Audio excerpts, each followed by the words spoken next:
আসসালামু আলাইকুম।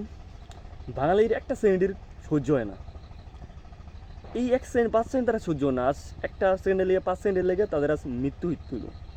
কত জঘন্যভাবে মৃত্যু হয়েছে আপনারা দেখতে পারতেছেন। তো আশা করি পৃথিবীর মানুষ, বাঙালিরা, বাংলাদেশিরা এর থেকে শিক্ষা নিব। যারা যারা আপনারা এখনও ঈদে বাড়িতে যান নাই তারা ধৈর্য সহকারে যাইবেন। তারা পুরো কোনো দরকার নাই ভাই, 1 ঘন্টা পরে যাই, 2 ঘন্টা পরে যাই, কী হয়েছে? যামু তো নাকি 1-2 ঘন্টার মধ্যে তো একবার মরে যাবে না না গেলে। কিন্তু একটা সেন তারা ঘুরে গুলিয়ে দেখবেন মানুষ মরে যায়, দেখতে পাচ্ছেন কি একটা অবস্থা হয়েছে? খুবই জঘন্যভাবে মারা গেছে মানুষ দুইটা। একজন তো ছেলে মনে আহত হয়েছে। এই আল্লাহ, দেখলে এখন মনে করেন যে নিজের কাছে খুব খারাপ লাগে।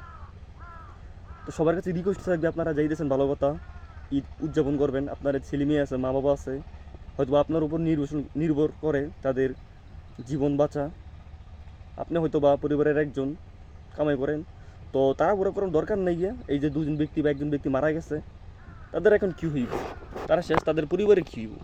হয়তো এখন কান্নাকাটি করতেছে, দেশ জুড়ে অনেক আলোচনা হইতেছে এই বিষয়টা নিয়ে, ঠিক আছে, অনেক কথা হইতেছে। কিন্তু যেই দুজন মারা গেছে বা আহত হয়েছে, তারা তো আগের অবস্থায় ফিরে আসতে পারবো না।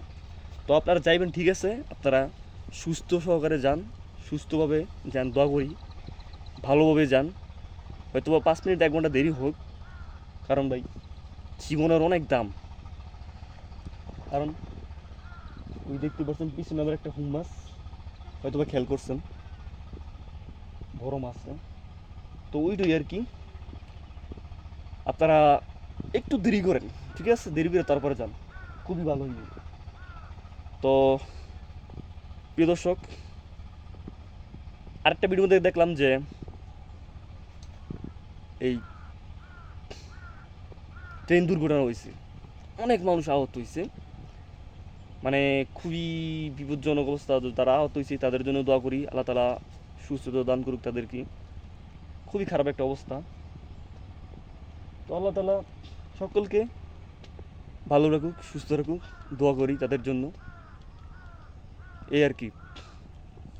তো আমি আমার ক্ষেতের মধ্যে আসছিলাম, তো আসার সময় ভাবলাম একটা ভিডিও করি এই বিষয় নিয়ে। কারণ মানুষের অনেক দাম একটা জীবনের, বলেন একটি দুর্ঘটনা সারা জীবনে কান্না, ওইটাই আর কি। তো সবাই ভালো থাকবেন, আর মধ্যপ্রাচ্যের ভাইদের জন্য দোয়া করবেন, তারা খুব খারাপ অবস্থার মধ্যে আছে। তো আসসালামু আলাইকুম, সবাই ভালো থাকবেন, সুস্থ থাকবেন।